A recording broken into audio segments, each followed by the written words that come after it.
very messy back here.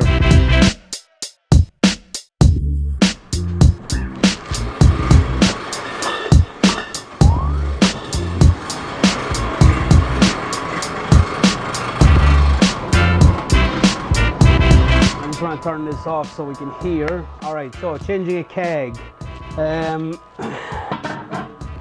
This one's gonna be nice and easy. Move them around.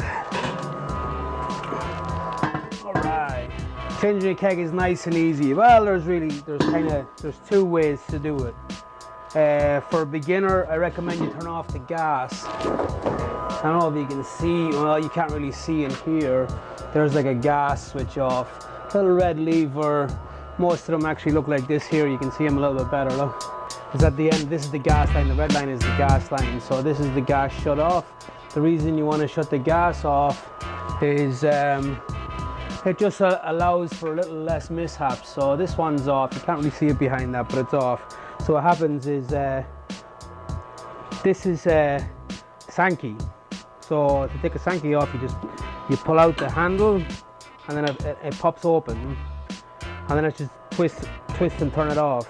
So what happens when you don't turn the gas off is when the handle is engaged, the gas still comes out. We can see there was a little bit left in the line. There was a little bit of a spurt there.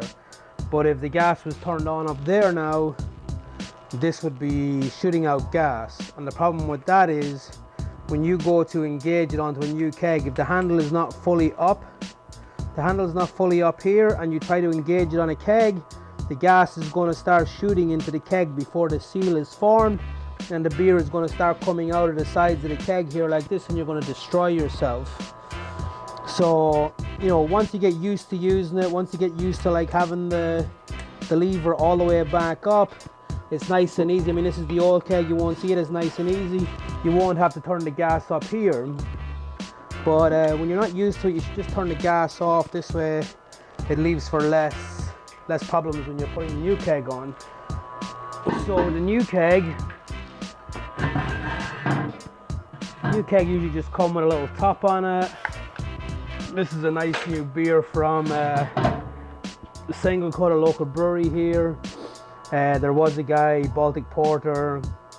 I actually can't wait to try that. It sounded really nice when I was reading it. So again, you know, like I was saying, I'm going to make sure this is fully up. There's a couple of different types of Sankeys. This is an American one. You can see when this is fully down, it's flush right here. European ones, there's a few different types. In a European one, when this is fully back this way, you will see a little bit of this sticking out here. That's a European Sankey. And then there's sliders. I don't know if I can, like this here is a slider Sankey. It works a little bit different. Let me just show you that real quick. It slides off the keg. This is stiff back this way, it looks different. Slides back onto the keg. You know, it's just a little bit different. You can see here, there's a little problem that came loose as I was messing with it here. There's a seal in there, so the beer leaked a little bit. But that's good. Fully down. What else have we got? The Guinness one looks a little bit different. I won't take it off for now, but that looks a little bit different. It's kind of got its own special Sankey. But for the most part, you're going to see this style and the other European style that sticks down a little bit. So again, fully back on this. Just you'll see like there's grooves here on each side. There's two little like lips sticking out here on the keg. You just want to line those up, and then it's just twist till it's nice and tight and push down here. This will engage back in. There's a little groove inside here.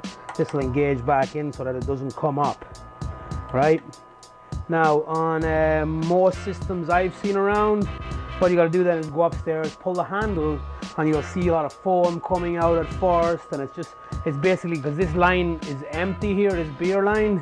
You got to fill the line up with beer again, and you know there's a lot of gas in there, so it makes a very foamy mixture until the beer is running nice and smoothly.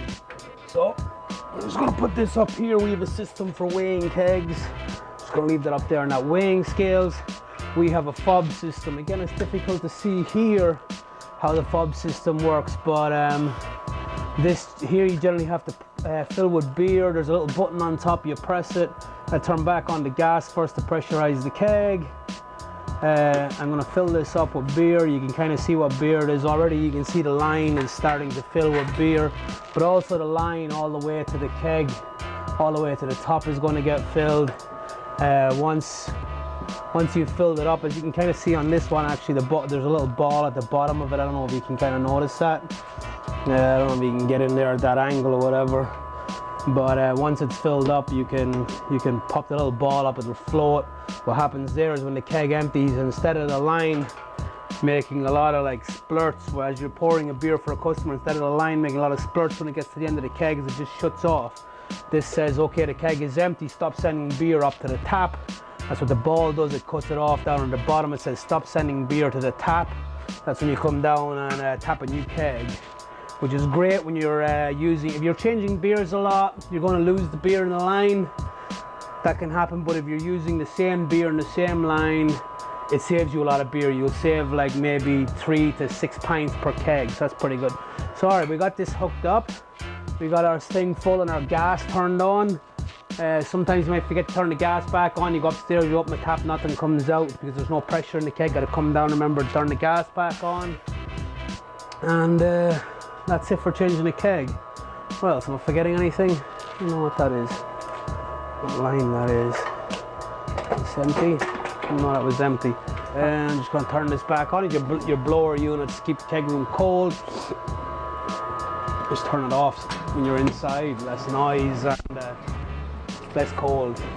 Alright, so we'll go upstairs and check the beer is running. This is actually pretty good because I had the beer line cleaned recently. You can see like a bit of the beer line cleaning fluid came out first when the guys were left it, and that's why there's a little bit of a spurt going on there. But now you can kind of see it's pouring nice and black.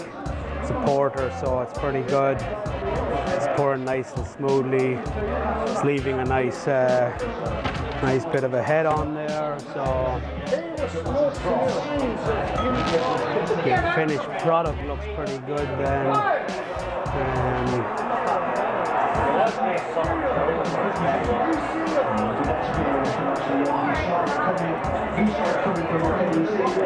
Boom. Nice Baltic porter from Single Cut. Cheers.